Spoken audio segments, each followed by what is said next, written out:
This is my first exhibition in Paris since 2008. It's a great honor to be, especially in this room, yeah. Well, it's a period of painting that I'm extremely interested in and refer to, I guess, in my own work. That sort of moment where photography comes into play and is an influence on artists. Great experimentation with technique, the dropping of, like the religious as a subject matter, or paintings of great worthy people. It seems like a museum of the painting of life, really, which is a special thing. It's a unique experience, really, for an artist, I think, to see their works like this. You may see images on a table or laid out in a book where you see connections between paintings that you hadn't ever thought there were. I think that's what artists do. They use works from the past. They use museums as a way of moving forward, of finding solutions. C'est vraiment un accrochage conçu par un artiste.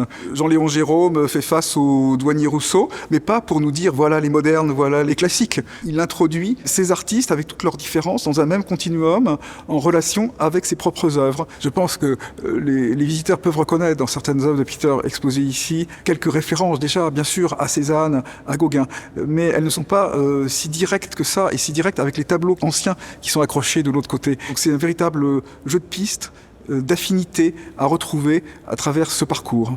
Je pense que cet accrochage d'œuvres anciennes du musée résonne tellement bien avec la salle où se déploient ces grands formats qu'au-delà des cartels et des textes de l'artiste qui explicite ses choix, on le comprend visuellement de manière très forte.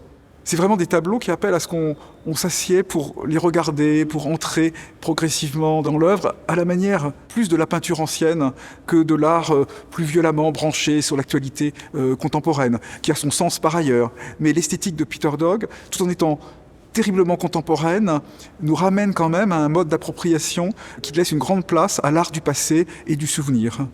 Ça fait de nombreuses années que je pense qu'un projet Peter Doig au musée d'Orsay, ça serait quelque chose de merveilleux, à la fois pour l'artiste et aussi pour le visiteur, parce que ça lui donnera une nouvelle perspective sur l'histoire de l'art, celle d'avoir la joie de voir un artiste contemporain qui a autant regardé les peintres du 19e siècle et quelque part de montrer le prolongement et le dynamisme de la création contemporaine. Mais on a beaucoup entendu à quel point il connaissait des détails de la vie de Monet, de Manet, de Courbet. Et donc, il nous a paru comme une évidence que, non seulement lorsqu'il choisirait des œuvres de la collection, il faudrait que le choix puisse être seulement le sien, mais également qu'il puisse les commenter et s'exprimer.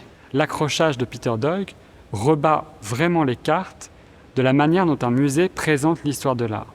Il y a des juxtapositions de certaines œuvres qu'au sein du musée, nous n'aurions pas montré dans la même pièce et encore moins côte à côte. Des œuvres qui appartiennent à des mouvements différents, à des époques différentes. L'intérêt de demander à un artiste de faire un accrochage, c'est qu'il va nous montrer des dynamiques que peut-être nous n'aurions pas vues sans lui. As a group, we discussed what was possible, and the show could have been a different show, or many different shows, and there could have been paintings, for instance, that I've made that are maybe even more connected to works in the collection. We decided to maybe avoid that as well, like to try and make mix and match, yes, this one refers to that. So we steered away from that. I wanted the works in the collection to be separate, and for the public to be able to look at my works and then look at the other works separately. I didn't really want to hang my works next to the great masterpieces. I just didn't really feel I was, that's not for now, that's like, if it ever happens, it would be a long time in the future. I love the fabric of these rooms. I love the architecture, the old architecture and the new architecture. The intervention to me is probably the best contemporary intervention in an old building that I've ever witnessed, experienced, and had a chance to work with. The stone walls and the hanging system, everything about the room I was immediately attracted to when I came in and started analyzing it, like thinking about my own work going here. In the selection that I've made from the museum's works, I think, a painting like the Gérôme painting of the two youths was a great discovery for me. I'd seen the painting, obviously, but when I came to the collection with selecting works for this display, I hadn't really thought about bringing a painting like that in, a realist painting, but it kept on drawing me in. Every time I came back to the museum, I'd find myself standing in front of it. I'd put it on my long list and shown the painting to a number of my friends who are painters, and none of them really knew it. And so I think it's going to be exciting for a lot of people to sort of see it afresh, you know, and out of its normal context. Le musée d'Orsay n'est pas un musée d'art contemporain, mais c'est un musée qui traite d'une période d'inventivité absolument incroyable, qui n'a jamais hésité à brasser les talents, les courants. Et donc il me semble tout à fait logique, évidemment, de confronter nos œuvres avec le regard d'artistes actuels. Ce n'est pas le premier artiste contemporain, bien sûr, à exposer au sein du musée d'Orsay, mais c'est peut-être le premier à dialoguer à ce point avec nos collections, puisqu'il a pu choisir, dans nos réserves comme dans les galeries, les œuvres qui le marquaient le plus par rapport à son propre itinéraire esthétique.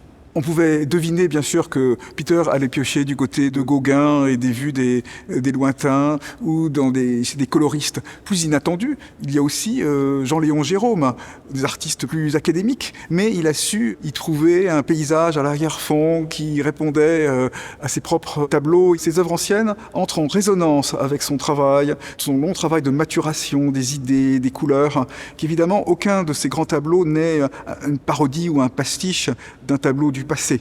Mais on comprend en voyant ce rassemblement d'œuvres plus anciennes d'où il tire cette sève, mais qui alimente sa propre poétique, qui est très originale, qui en fait un artiste à la fois figuratif et totalement contemporain. La manière dont nous avons travaillé avec Peter Doig, c'est que nous l'avons invité et on a très vite compris que ce serait un rêve pour lui de montrer ses œuvres au musée d'Orsay, mais aussi de ne pas les mettre côte à côte avec celles de ses propres maîtres, parce qu'il ne voulait pas, quelque part, donner l'impression que ce serait son intention de se hisser au niveau de ses propres maîtres. Compte tenu du grand format des œuvres de Peter Doig, très rapidement, ces grandes salles à coupole nous sont apparues comme une évidence, parce qu'elles permettent vraiment de donner l'ampleur du travail de l'artiste. Ce que nous souhaitions véritablement, c'est que le visiteur puisse venir ici par intention et par accident, et que quelle que soit la manière dont il rentrerait dans le propos de l'exposition, il le comprenne et l'apprécie tout autant. Ce qui m'impressionnait dans l'accrochage au sein de cet espace, c'est la place que l'espace prend lui-même dans la décision.